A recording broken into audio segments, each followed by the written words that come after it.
Oke, puji Tuhan, Shalom jemaat yang dikasih Tuhan. Sebelum kita mendengarkan kebenaran firman Tuhan, saya mau ajak kita sama-sama berdoa terlebih dahulu. Kita satukan hati kita. Kami bersyukur Bapa di dalam nama Yesus. Terima kasih Tuhan, Kau begitu baik buat kami Tuhan. Terima kasih untuk segala yang kami hadapi Tuhan. Engkau gak pernah lepas dari kami. Engkau selalu janji penyertaan-Mu itu yang membuat kami begitu yakin akan Engkau, janji-Mu yang begitu luar biasa, akan penyertaan-Mu. Terima kasih Tuhan. Kalau sebentar pagi ini kami dengar kebenaran firman Tuhan, itu yang kami butuhkan. Kami butuh pesan demi pesan yang menuntun setiap arah langkah kaki kami. Kami mengucap syukur untuk Bapa, Engkau yang begitu baik memberikan tuntunan kepada setiap kami anak-anak-Mu Tuhan. Ajar kami, berbicara buat kami Tuhan, sebab kami siap untuk mendengarkannya. Di dalam nama Yesus, setiap kita Bapak Ibu Saudara siap dengar firman Tuhan, kita sama-sama katakan amin. Puji Tuhan. Oke, puji Tuhan. Shalom Bapak Ibu Saudara kekasih dalam Yesus Kristus. Saya percaya kita semua di dalam keadaan baik, terpelihara, tetap semangat di dalam Tuhan. Bapak Ibu Saudara, sekalipun kondisi pandemi ini membuat ruang gerak kita terbatas Bapak Ibu Saudara, tapi jangan itu juga membuat hubungan kita sama Tuhan jadi terbatas ya. Kiri kanan, depan belakang boleh ada jarak, physical distancing, tetapi hubungan kita sama Tuhan ke atas itu tidak dibatasi oleh distancing apapun. Sejauh kita mencari Tuhan, sejauh kita lapar dan haus akan Tuhan, maka sejauh itu Tuhan akan puaskan kita.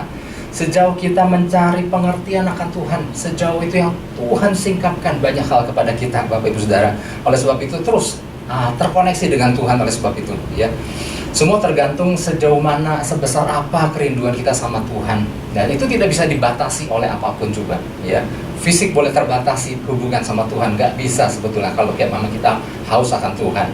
Nah, tetap berdoa untuk Bandung, tetap berdoa untuk Jawa Barat Bapak Ibu Saudara, agar masyarakat yang ada di kota Bandung maupun di Jawa Barat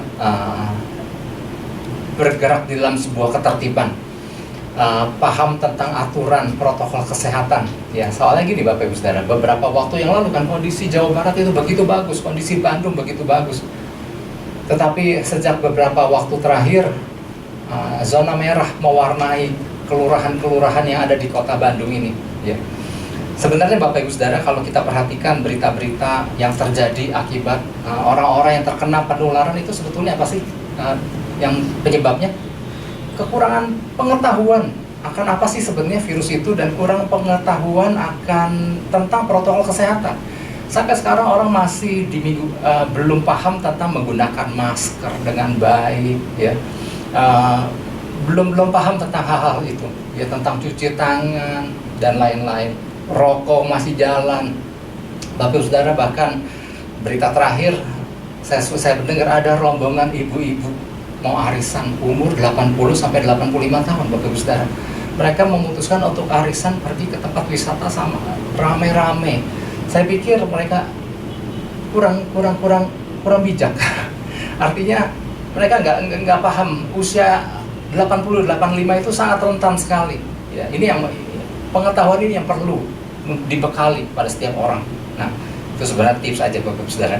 Oke, pesan Tuhan buat kita di minggu ini adalah hikmat di dalam menimbang segala sesuatu. Jadi pesan Tuhan buat kita di minggu ini adalah tentang hikmat di dalam menimbang segala sesuatu. Ternyata gini, di dalam keseharian yang kita lakukan, kita butuh tuntunan, kita butuh hikmat di dalam mengambil keputusan, di dalam menimbang segala sesuatu. Bapak Ibu Saudara, dalam arti kata lain pesan ini sebetulnya gini, dalam bahasa sehari-hari Tuhan bilang pakai hikmat dong gitu ya. Kurang lebih seperti itu. Jadi pakai hikmat di dalam bertindak, pakai hikmat di dalam berpikir, pakai hikmat di dalam berkata-kata dan lain-lain. Ya, manusia Bapak Ibu Saudara, termasuk orang percaya, seringkali gini terlalu ceroboh di dalam bertindak, di dalam memutuskan segala sesuatu asal memutuskan. Nah, seringkali yang terjadi kan seperti itu, begitu mudah memutuskan segala sesuatu tanpa berkonsultasi dulu sama Tuhan. Apakah ini yang Tuhan kehendaki atau enggak? Bahkan gini Bapak Ibu Saudara, terlalu cepat orang percaya ya di dalam menangkap dan memelihara pesan Tuhan. Sampai seberapa jauh sih? Rasanya gini Bapak Ibu Saudara, kita bersyukur kalau Tuhan selalu kasih pesan sama kita minggu demi minggu, pesan yang baru. Tapi seberapa cepat pesan yang mudah berlalu itu terlupakan. Padahal gini, kalau kita tetap tangkap dan hidupi Bapak Ibu Saudara, kita akan semakin bijak, semakin berhati-hati dalam bertindak. Baru bulan lalu pesan Tuhan, perhatikan langkah kakimu gitu ya, karena kalau enggak akan ada sesuatu yang membahayakan di depan. Nah, seberapa orang masih ingat tentang pesan itu? Lewat seminggu, 2 minggu, ceroboh dan lain-lain, dan akibatnya perlu waktu untuk membereskan segala sesuatu itu ya. Seringkali nggak sedikit orang memutuskan segala sesuatu berdasarkan emosi sesaat. Nah, ini perlu waktu, itulah sebabnya perlu hikmat ya. Dan celakanya gini Bapak Ibu Saudara, kenapa sih orang selalu mengambil keputusan yang dia pikir benar? Karena gini, banyak orang, termasuk orang percaya, merasa dia udah pakai hikmat. Nah, ini yang menjadi masalahnya, tidak berhikmat dan merasa dia sudah berhikmat, melakukan keputusan yang salah karena saya pikir benar yang saya lakukan. Nah, berarti ada hal yang kurang di situ ya Bapak Ibu Saudara. Nah, ngomong-ngomong, apa sih yang disebut hikmat? Hikmat adalah gini Bapak Ibu Saudara, secara sederhana, karena kalau definisi lengkapnya itu akan jadi bingung, kita jadi bingung. Hikmat adalah cara berpikir Tuhan. Hikmat adalah memandang seperti Tuhan memandang. Hikmat adalah bertindak seperti Tuhan bertindak ya. Jadi artinya kita menyelaraskan diri kita. Kalau Tuhan di posisi kita, apa yang Tuhan lakukan? Sebetulnya kan sederhananya gitu hikmat itu. Kalau Tuhan ada di posisi kita mau bikin sebuah keputusan, nah kita pikirkan apa yang Tuhan lakukan. Kalau Tuhan ada di posisi kita, apa yang akan Tuhan putuskan kalau Tuhan ada di posisi kita? Nah, seringkali kan kita lupa menempatkan Tuhan di posisi kita. Tuhan ya Tuhan, kita ya kita. Aku mau mengambil keputusan ini, mau apa gitu. Nah, seringkali kita nggak menempatkan Tuhan di posisi kita gitu. Jadi gini, hikmat itu adalah gini Bapak Ibu, menimbang dengan kebijaksanaan yang berlandasan kebenaran dan selaras dengan kehendak Tuhan. Nah, kalau didefinisikan kan kita perlu waktu mencerna. Hikmat itu bukan semata-mata kebenaran firman Tuhan. Hikmat itu tahu menggunakan firman Tuhan secara tepat. Hikmat itu bukan semata-mata pengetahuan. Kalau pengetahuan adalah kapal, maka hikmat adalah kompasnya. Wow. Jadi artinya dalam banget yang namanya hikmat ini. Jadi tahu mengarahkan, tahu menggunakan pengetahuan dengan tepat, tahu menggunakan kebenaran firman Tuhan dengan tepat, itu hikmat. Oke, sebab itu nanti kita bahas lebih dalam lagi bagian selanjutnya. Kita buka dulu firman Tuhan di dalam 1 Raja-Raja 3 ayat 9. Bapak Ibu Saudara bisa baca 1 Raja-Raja 3 ayat 7 sampai 15. Tapi saya percaya kita udah hafal tentang kisah ini, bagaimana. Nanti saya jelaskan, saya baca dulu ayat yang ke-9. Berikanlah kepada hambamu ini hati yang faham menimbang perkara untuk menghakimi umatmu dengan dapat membedakan antara yang baik dan yang jahat. Sebab siapakah yang sanggup menghakimi umatmu yang sangat besar ini? Nah, inilah sebetulnya kerinduan hati Salomo datang sama Tuhan, minta hikmat, minta hati yang paham. Oke, latar belakangnya gini, ini kan di 1 Raja-Raja 3. Kalau kita baca dalam 1 Raja-Raja 1, 1 Raja-Raja 2, di situ kan nasihat Daud di akhir hidupnya menjelang dia meninggal. Artinya di hari-hari tuanya Daud banyak menasihatkan Salomo anaknya yang adalah penerusnya. Jadi ini menjelang Daud meninggal dan Salomo yang telah ditetapkan Tuhan untuk menjadi penerus daripada Daud. Nggak mudah buat Salomo yang masih sangat muda dan tidak berpengalaman untuk meneruskan tahta ayahnya sebagai raja buat Israel. Dan kita tahu sendiri kan, Israel adalah sebuah kerajaan yang besar. Dan Daud menasihatkan Salomo untuk memperhatikan langkah demi langkah, perhatikan kewajibanmu kepada Tuhan dengan setia. Ada begitu nasihat-nasihat yang luar biasa yang Daud sampaikan kepada Salomo. Nah, Bapak Ibu Saudara, nggak mudah ya buat seorang muda seperti Salomo pada waktu itu. Karena gini, sebagai raja dia harus mengambil keputusan-keputusan dan kebijaksanaan dengan tepat. Bukan semata-mata keputusan dan kebijaksanaan yang baik, tetapi yang selaras juga dengan apa yang menjadi kehendak Tuhan. Ini nggak mudah. Ditambah sebagai seorang raja, dia juga harus menangani masalah-masalah rakyat. Makanya kalau kita perhatikan kan di situ, di masa pemerintahan Salomo kan sampai 2 orang ibu yang perebutan bayi aja kan, sampai perkara itu dibawa kepada raja. Jadi raja sampai menangani masalah-masalah seperti itu. Dan kita kalau lihat contoh-contoh itu, wow, di awal pemerintahan Salomo betapa luar biasa. Tahu memutuskan secara tepat segala sesuatu yang terjadi. Ya, oleh sebab itu Salomo di tengah keberadaannya sebagai anak muda yang tidak berpengalaman diwariskan tahta, Salomo datang sama Tuhan. Nah, kita mencatat dia datang ke Gibeon. Di situ ada tempat orang-orang mempersembahkan korban sama Tuhan. Jadi pada waktu itu gini Bapak Ibu Saudara, pada masa itu belum ada tempat secara khusus, belum ada rumah Tuhan secara khusus di mana orang dapat datang untuk memuliakan Tuhan. Jadi pada waktu itu banyak bukit-bukit pengorbanan. Ya, ini kan sisa di masa Daud, sebetulnya sisa dari kisah hakim-hakim. Masih banyak orang melakukan pada waktu zaman hakim-hakim kan, melalui korban-korban kepada penyembahan kepada Allah lain. Nah di masa Daud, masuk masa Salomo, nah karena memang belum ada tempat khusus, orang masih menggunakan tempat itu untuk menyembah Tuhan. Nah Gibeon adalah sebuah tempat bukit pengorbanan yang terbesar pada waktu itu. Itu yang membuat Salomo mengambil keputusan untuk datang ke Gibeon dan mempersembahkan korban bakaran kepada Tuhan. Dan di situ Tuhan berkenan akan apa yang Salomo korbankan, maka Tuhan menampakkan dirinya melalui mimpi kepada Salomo. Lalu Tuhan bilang kan gini, Salomo, mintalah apa yang hendak kuberikan kepadamu. Wah, ini luar biasa. Setiap kita rindu mengalami perjumpaan Tuhan, terus Tuhan nanya, minta apa gitu ya. Nah ini yang Tuhan tanyakan kepada Salomo, mintalah apa yang hendak kuberikan kepadamu. Nah Salomo yang merasa diri gak sanggup, kurang sanggup untuk di dalam posisinya sebagai raja baru, dia merasa, dia sadar bahwa dia kurang mampu memimpin bangsa, maka dia datang sama Tuhan. Dia bilang, aku minta hikmat, aku minta hati yang faham. Di sini kan, faham untuk menimbang perkara, untuk menghakimi umatmu dengan dapat membedakan mana yang baik dan yang jahat. Sebab siapa yang sanggup menghakimi umatmu yang besar ini? Nah ini yang diminta oleh Salomo. Dan ternyata gini Bapak Ibu Saudara, ternyata apa yang diminta Salomo itu di dalam pandangan mata Tuhan itu Tuhan senang banget ya, berkenan sekali di dalam pandangan mata Tuhan. Maka dikabulkanlah apa yang diminta oleh Salomo. Nah ini permintaan Salomo ini berbeda dengan permintaan umumnya raja-raja pada waktu itu kalau baru pegang pemerintahan. Raja-raja umumnya kalau baru memegang pemerintahan kan biasanya pertama-tama dilakukan adalah basmi dulu orang-orang yang ada kaitan dengan raja sebelumnya. Musuh-musuhnya dihajar dulu karena dia mau mengamankan kerajaannya, pemerintahan. Dia kejar kekayaan, naikin pajak dan lain-lain.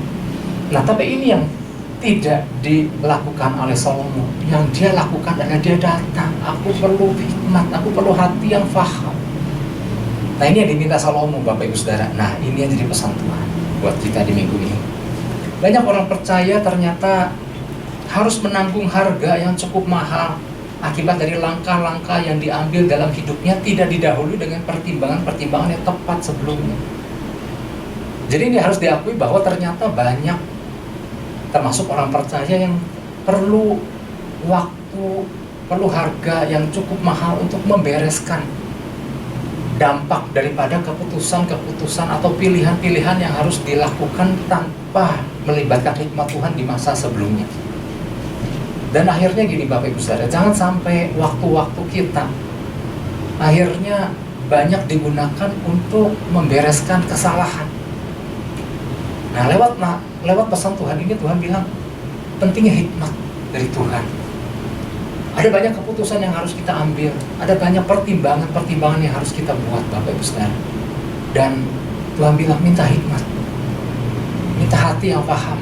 Jangan sampai kita buat keputusan salah, dampaknya besar akibat kesalahan pengambilan keputusan ya. Jadi Tuhan melihat masih banyak orang percaya yang perlu memiliki hikmat atau hati yang paham di dalam berbagai pertimbangan di dalam keseharian hidupnya, di dalam keseharian kita. Bukan hanya buat keputusan besar aja, ada banyak hal-hal, tindakan-tindakan yang harus kita lakukan, keputusan-keputusan yang harus kita ambil Bapak Ibu Saudara. di dalam memilih, di dalam mengambil keputusan, di dalam bertindak, di dalam apapun Bapak Ibu Saudara. Seringkali Bapak Ibu, kesemua ini dilakukan atas dasar apa yang baik menurut pandangan kita, tapi bukan apa yang baik menurut pandangan Tuhan. Nah Tuhan mau, mulailah kita terus melibatkan Tuhan di dalam apapun, di dalam pengambilan keputusan atau pilihan atau apapun. Nah permintaan Salomo untuk minta hikmat sama Tuhan seharusnya menjadi permintaan setiap kita orang percaya.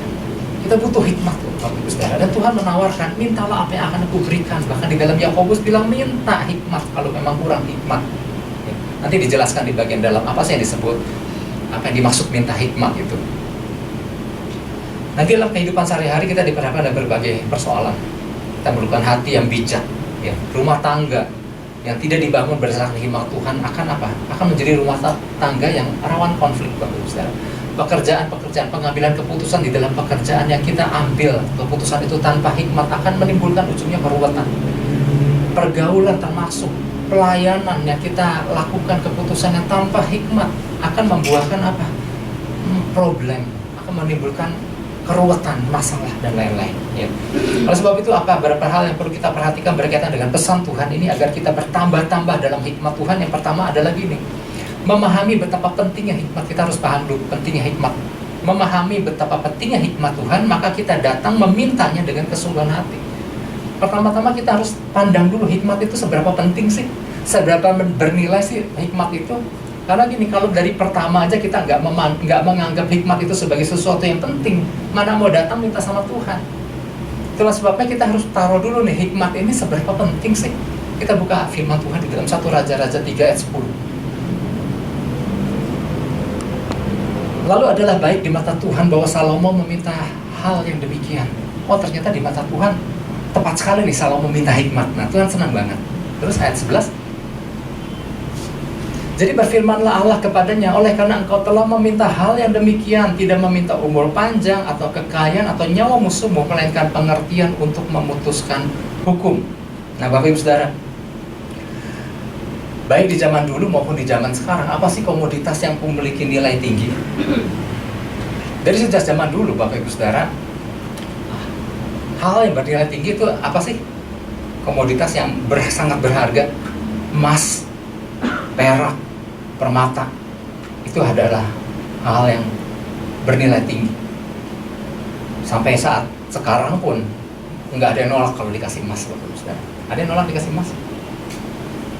Kalau dikasih perak, nggak nolak juga. Dikasih permata, ya apalagi gitu ya. Karena kita tahu bahwa sampai sekarang pun itu adalah hal-hal yang benda-benda bernilai tinggi, Bapak Ibu Saudara. Orang dunia bisa perang gara-gara demi emas, demi merebut emas, demi memperoleh emas, perak dan permata. Orang bisa sampai keroyokan demi untuk mendapatkan itu. Tetapi yang luar biasa, Salomo melihat ada yang lebih penting dari sekedar emas. Ada yang lebih penting dari emas, dari perak dan permata. Itu hikmat Tuhan. Kadang-kadang gini Bapak Saudara, kita perlu belajar juga pada Salomo dalam hal ini. Kalau dia bisa lihat bahwa hikmat itu begitu penting, yang seringkali banyak orang nggak lihat seberapa bernilainya sih hikmat Tuhan.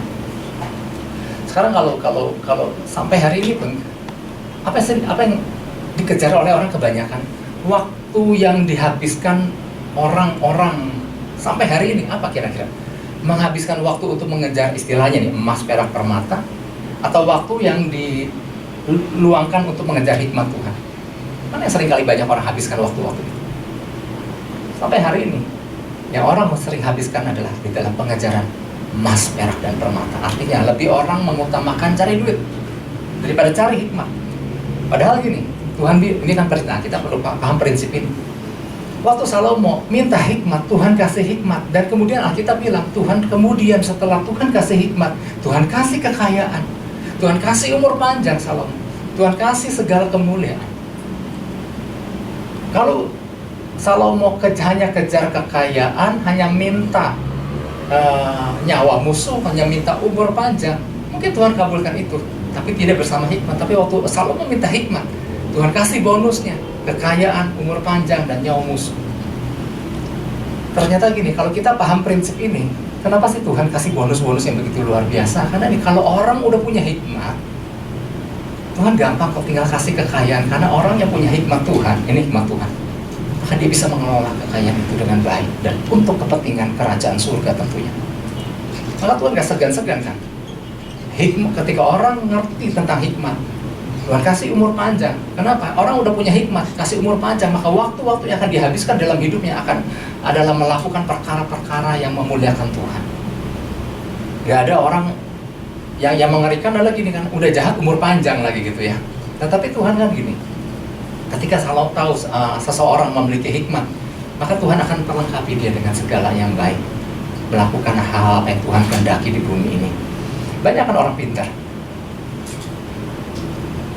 Kalau cuma pintar aja Bapak Ibu Saudara, Hitler kurang pintar apa? Hitler lahir dari keluarga Yahudi yang taat. Tapi ternyata gini, kalau dia gak kejar hikmat, maka akhirnya kepintaran itu dipakai untuk kejahatan yang mengerikan. Seberapa pintar sih ya para teroris yang ahli di dalam membuat bom? Kalau kita pernah ingat nama Dr. Asahari yang terkenal beberapa tahun yang lalu, ini kan orang pintar Bapak Ustaz. Dia ahli pembuat bom. Kalau dia punya hikmat Tuhan aja, maka dia gak akan melakukan hal untuk merugikan manusia di bumi. Itulah sebabnya gitu. Kalau Tuhan kasih, kalau seorang punya hikmat dikasih sama Tuhan, maka Tuhan tinggal memperlengkapi dengan kekayaan, dengan umur panjang, dengan kemuliaan. Karena Tuhan tahu ini dipakai untuk apa, untuk perkara-perkara apa. Nah, setiap orang Bapak Ibu Saudara yang merasa nggak butuh hikmat adalah orang bodoh. Kenapa? Karena ia nggak tahu betapa berharganya hikmat itu. Karena untuk melakukan apapun kita butuh hikmat Tuhan. Ya, itulah sebabnya Salomo sangat berkenan di mata Tuhan, karena dia apa? Dia minta hikmat. Nah, hal yang sama untuk kita datang sama Tuhan, untuk kita tahu, oh iya ternyata hikmat itu penting. Hikmat itu cara berpikir Tuhan, hikmat itu cara Tuhan memandang. Hikmat itu cara menimbang-nimbang segala sesuatu dengan kebijaksanaan, berlandaskan kebenaran firman Tuhan dan selaras dengan kehendak Tuhan. Berdirilah nggak? Waduh, ini penting banget. Kalau kita punya hikmat yang seperti yang dimaksud ini, betapa luar biasa, ya. Nah, makanya Tuhan bilang, minta. Nah, oleh sebab itu, apa yang harus kita lakukan, Pak? Gimana caranya untuk dapatkan hikmat? Datang sama Tuhan, minta. Tapi apa yang saya dimaksud dengan minta? Ternyata gini, kata minta di dalam satu raja-raja ini, di dalam bahasa aslinya adalah sya'al. Sya'al itu bukan cuma mulut mengucap minta. Oh, penting, oke, minta Tuhan, gitu. Bukan itu yang dimaksud dengan sya'al. Sya'al adalah gini, waktu kita paham betapa bernilainya kebijakan yang dari Tuhan itu, maka kita mendekat sama Tuhan. Kita mendekat sama Tuhan, kita datang, bukan cuma sekedar untuk minta, tapi kita menjalin keterhubungan sama Tuhan. Ada waktu-waktu yang kita spend bersama Tuhan. Ini membuat kita nangkep pikiran Tuhan, maksud Tuhan.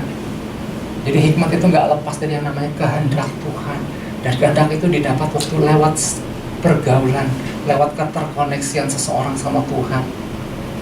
Makanya sebenarnya gini, visi 2020 tentang terkoneksi sama Tuhan. Saya kadang-kadang beberapa waktu kemarin ini kan berpikir, iya ya, ini sebetulnya seringkali ya kalau saya perhatikan nih, tiap tahun waktu Tuhan kasih visi, selalu Tuhan kasih evaluasi di pertengahan. Tahun lalu juga kan Tuhan kasih evaluasi buat kita menimbang-nimbang sejauh mana kita menangkap visi Tuhan. Hari ini adalah kita ada di bulan Juli, pertengahan tahun dari 2020. Mestinya waktu kita bangun keterkoneksian dengan Tuhan, harusnya kita ingatkan, seperti kabel USB yang terhubung dengan komputer pusat, maka kita banyak mengakses data dari Tuhan. Hikmat itu adalah waktu kita terkoneksi dan kita nangkep banyak hal dari Tuhan. Nah, masuk ke 6 bulan perjalanan visi 2020, Tuhan masih bilang, minta hikmat, perlu terkoneksi sama Tuhan. Jadi kata minta itu adalah gini, ngerti betapa pentingnya hikmat dan kita datang dan menjalin sebuah keterhubungan. Nah, kadang gini, kata sya'al ini juga berarti adalah tahu sesuatu yang penting yang Tuhan miliki dan kita minta itu, kata sya'al itu to beg, meminta-minta dengan sangat seperti gini. Tapi bukan seperti datang cuma sekedar yang saya sampaikan, bukan sekedar mulut meminta. Kalau kita ingat kisah Bartimeus, waktu Bartimeus mendengar, ini Bartimeus adalah Bartimeus adalah pengemis yang buta, orang buta yang melek istilahnya. Waktu dia dengar ada Yesus lewat bersama murid-muridnya, rombongan itu kan. Bartimeus yang buta itu mendengar. Bukan cuma dengan telinganya aja bahwa ada Yesus, tetapi hatinya paham, yang lewat ini adalah Mesias. Yesus anak Daud, kasihanilah aku. Waktu Yesus semakin mendekat, semakin keraslah Bartimeus berseru, Yesus anak Daud, kasihanilah aku. Kemudian murid-murid Yesus kan bilang, tutup mulutmu, udah jangan ribut-ribut di sini. Semakin keraslah Bartimeus berteriak, Yesus anak Daud, kasihanilah aku. Yang membuat Yesus berhenti bukan karena teriakan Bartimeus yang semakin keras, bukan itu. Yang membuat Yesus berhenti adalah Yesus melihat hati Bartimeus, ini orang percaya siapa yang lewat ini.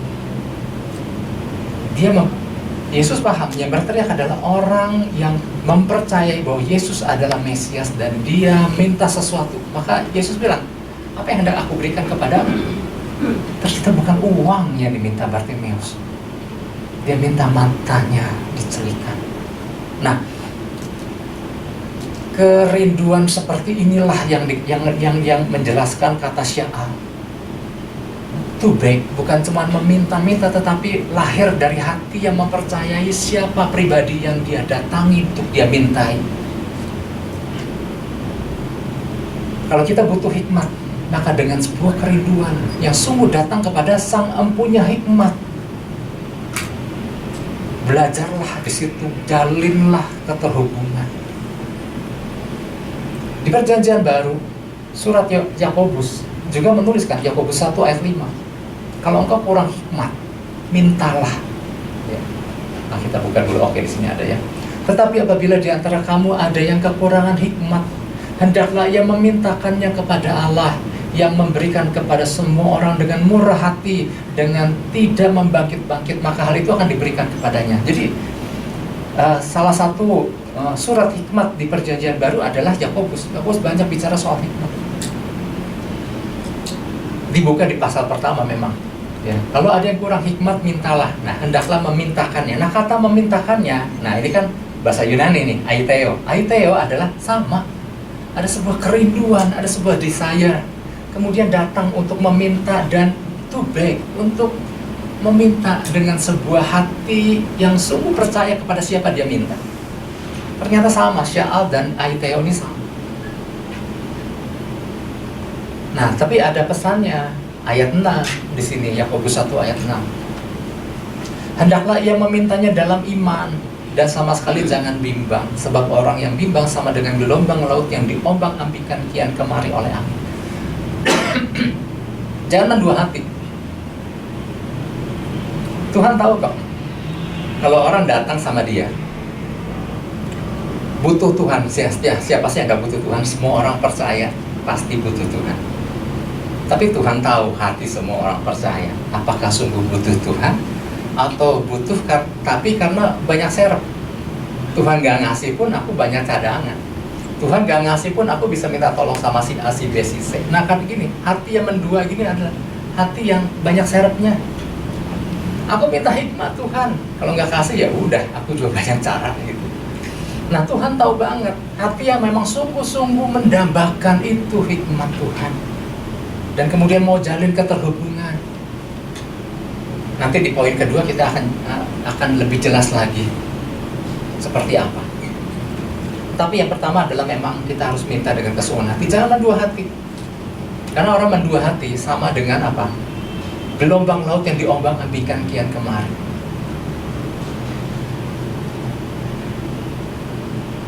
Kalau nggak dikasih satu, aku punya. Kalau nggak dikasih A, aku punya B. Kalau nggak dikasih B, aku punya C. Hati yang banyak cadangan ini Tuhan tahu. Gak sungguh-sungguh untuk minta hikmat. Orang yang memerlukan adalah gini, kalau Tuhan gak kasih, aku akan terus minta, aku akan terus mendapatkan. Karena tanpa hikmat, ini sebuah malapetaka di dalam kehidupanku. Oh ya Bapak Ibu Saudara, kita perlu waktu di dalam memutuskan segala sesuatu, biar lebih banyak waktu yang kita spend dengan Tuhan daripada akhirnya kita sembarangan ambil keputusan dan kemudian sisa waktu membereskannya itu yang akan banyak dihabiskan orang-orang. Nah ini yang pertama Bapak Ibu Saudara. Jadi yang pertama adalah gini, Memahami betapa pentingnya hikmat Tuhan, maka kita datang minta dengan kesungguhan hati. Itu yang pertama. Yang kedua, memahami bahwa hikmat Tuhan itu butuh wadah, maka mari persiapkan dan pelihara wadah itu dengan baik. Oh, ternyata hikmat itu perlu wadah. Oke, kita buka 1 Raja-Raja 3 ayat 14. Nah, ini yang kedua, ini akan menjelaskan banyak hal. 1 Raja-Raja 3 ayat 14. Dan jika engkau hidup menurut jalan yang kutunjukkan dan tetap mengikuti segala ketetapan dan perintahku sama seperti ayahmu Daud, maka aku akan memperpanjang umurmu.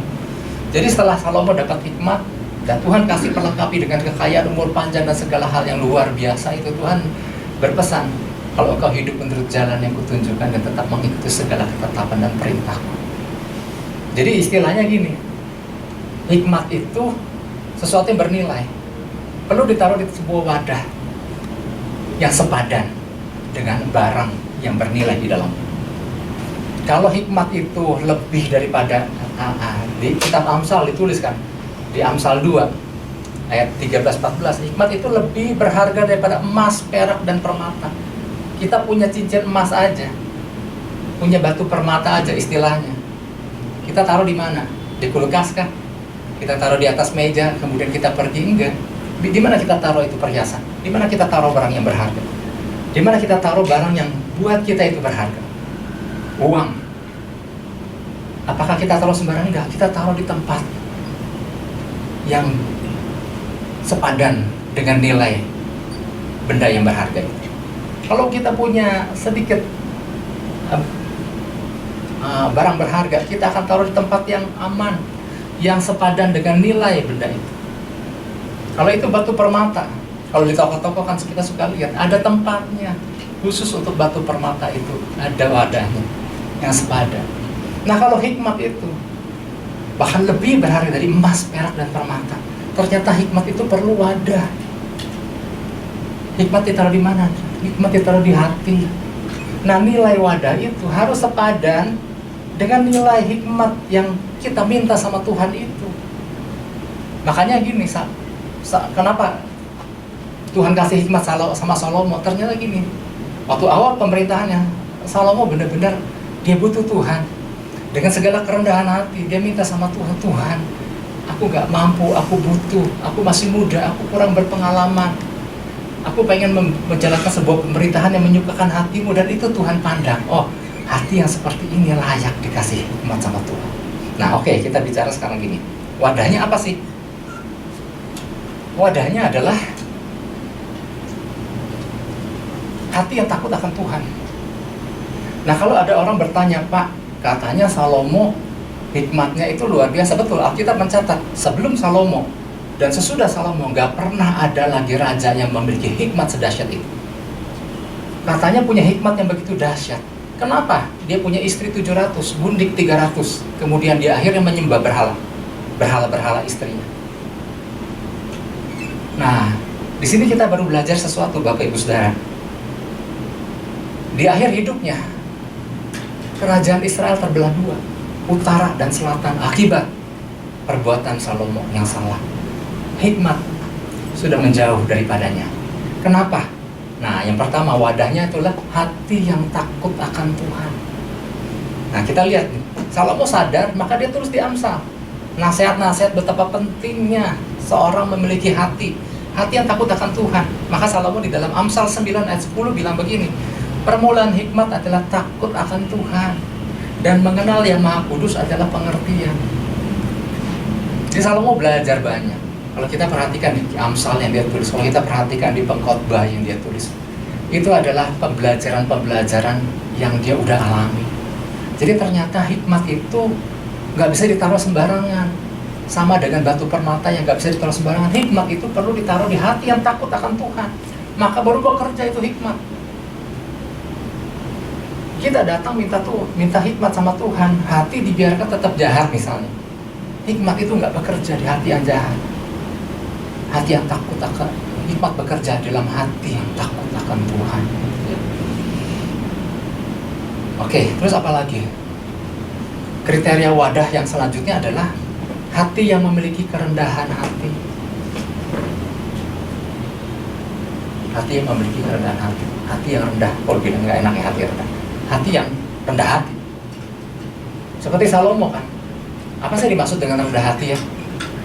Salomo nggak tahu, Salomo nggak mampu. Salomo datang sama Tuhan. Aku pengen diajar. Orang yang pengen diajar, itu orang yang rendah hati. Orang yang merasa cukup, itu tinggi hati. Orang yang sadar bahwa dia kurang banyak dan minta ditambah-tambah lebih banyak lagi, itu rendah hati. Orang yang mengakui bahwa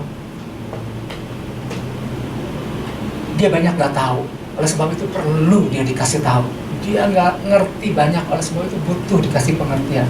Nah, itulah hati yang dimiliki Salomo waktu dia datang sama Tuhan. Nah, hati ini kita perlu miliki, Bapak Ibu Saudara. Ya. Amsal 11 ayat 2. Ya, ini kriteria yang perlu kita pahami. Dan ditulis di Amsal 11 ayat 2. Jikalau keangkuhan tiba juga cemooh. Tiba juga cemooh, tetapi hikmat ada pada orang yang rendah hati. Jadi si hikmat yang bernilai tinggi ini perlu wadah yang takut akan Tuhan, perlu wadah yang rendah hati. Karena gini, ketika udah gak takut akan Tuhan, hikmat gak bekerja. Maka Salomo kan ketika hatinya mulai condong sama yang lain, hikmat udah gak bekerja lagi.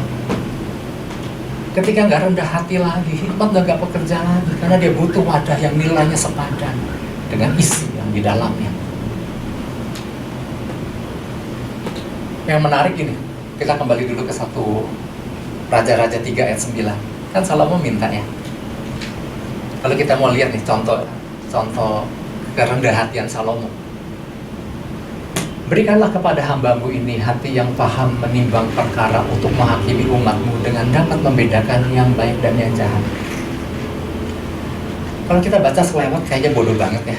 Sampai minta sama Tuhan bisa membedakan yang baik dan yang jahat. Mungkin orang menilai gini, Salomo keterlaluan. Sampai sengaja datang minta untuk bisa membedakan yang baik dan yang jahat. Saudara, kelihatannya kayak mudah kan membedakan yang baik dari yang jahat. Ya, ini baik, oh ini jahat. Kita pun sama kan, bisa menilai kan. Itu baik, ini jahat. Nah, tapi kalau nggak memiliki hati yang rendah hati nih, buat menilai diri sendiri, lagi kita melakukan hal jahat, kita bilang kita baik kok. Betapa sulit, ternyata nggak mudah membedakan yang baik dari yang jahat. Kata di sini, hati yang paham menimbang perkara. Nah, menimbang itu bukan cuma sekedar bagusannya mana yang ambil keputusan A atau B, timbang-timbang. Kalau A keuntungannya gini, kerugiannya gini. Kalau B keuntungannya gini, kerugian gini. Kita dalam pikiran kita menimbang adalah kan seperti itu, betul, nggak salah. Tapi ternyata kata menimbang adalah waktu orang datang mendengarkan. Jadi ternyata bahasa asli menimbang adalah mendengarkan. Mendengarkan siapa? Mendengar tuntunan Tuhan. Karena timbangan kita itu beda dengan timbangan Tuhan. Yang kita pikir ini mana merugikan, mana menguntungkan. Apa sama-sama Tuhan? Belum tentu. Baik dan jahatnya kita beda dengan baik dan jahatnya Tuhan. Oleh sebab itu Salomo betul-betul datang, Tuhan, aku minta supaya bisa benar-benar membedakan yang baik dan yang jahat menurut Engkau. Nah, ini kita butuh sebabnya minta hikmat. Dan hikmat yang bernilai itu baru bisa bekerja waktu hati ini rendah hati. Karena di dalam kitab Yakobus kan mengajarkan hikmat juga kan. Ada hikmat yang dari dunia dan ada hikmat yang dari atas. Ternyata hikmat yang dari dunia, cirinya adalah iri hati, perselisihan, dan lain-lain. Hikmat yang dari atas, Yakobus 3 ayat 17, kita baca seliwat. Supaya ini kita tahu. Yakobus 3:17, hikmat yang dari atas adalah pertama-tama murni, selanjutnya pendamai, peramah, penurut, penuh belas kasihan, dan buah-buah yang baik, tidak memihak dan tidak munafik. Itu ciri-ciri dari hikmat yang dari atas. Nah, kita butuh arahan itu untuk bisa membedakan yang baik dan yang jahat. Nah, wadahnya harus benar dulu. Nah, itu yang kedua. Yang ketiga adalah wadah hatinya itu adalah hati yang mau mendengarkan nasihat. Karena Amsal 3 ayat 10 bilang begini, keangkuhan hanya menimbulkan pertengkaran, tapi mereka yang mendengarkan nasihat mempunyai hikmat. Amsal 13 ayat 10. Amsal 13 ayat 10. Keangkuhan hanya menimbulkan pertengkaran, tapi mereka yang mendengarkan nasihat. Nah, si wadah hati ini adalah hati yang butuh mau mendengarkan nasihat. Apakah setiap orang mau dinasihati? Enggak. Hanya orang yang memiliki ketulusan hati yang mau dinasihati. Nah, Tuhan butuh hati yang mau dinasihati ini untuk menempatkan hikmat. Kemudian yang terakhir, hati yang rela untuk terima teguran. Gak enak ditegur itu. Tapi percayalah, teguran yang datang dari sebuah ketulusan akan mengusir kebodohan. Dan kita butuh orang ingatkan kita, kita butuh orang ajar kita butuh orang nasihat kita butuh orang menegur kita. Untuk apa? Untuk bikin kita jadi lebih pintar, untuk bikin kita jadi lebih luar biasa. Nah, hati-hati ini adalah, tipe-tipe hati ini adalah wadah untuk menaruh hikmat di situ. Makanya kan kita bisa menjawab kan, ketika orang bertanya, kenapa Salomo bisa melakukan seperti itu? Kita tahu, ketika wadah hatinya udah nggak seperti dengan kriteria yang dimaksud Tuhan. Oleh sebab itu, mari Bapak Ibu Saudara, saya mau tutup. Tuhan sedang membuka kesempatan sama kita untuk yuk datang sama Tuhan. Karena ngerti kita betapa penting dan bernilainya hikmat, dan kita datang minta jalin keterhubungan. Ya. Akan terlihat seseorang yang paham hikmat dan pengejaran seseorang akan hikmat yang bernilai tinggi akan terlihat dari pengejarannya. Orang yang memandang hikmat itu nggak penting terlihat dari pengejarannya, tapi orang yang memandang hikmat itu sesuatu yang bernilai akan terlihat juga di dalam pengejarannya. Oleh sebab itu, mari Bapak Ibu Saudara, terus datang, terus terhubung, terkoneksi dengan yang memiliki, yang punya hikmat, yaitu Tuhan Yesus sendiri. Saya mau berdoa untuk Bapak Ibu Saudara. Kami bersyukur Bapak di dalam nama Yesus. Terima kasih Tuhan untuk pesan yang Kau berikan buat kami.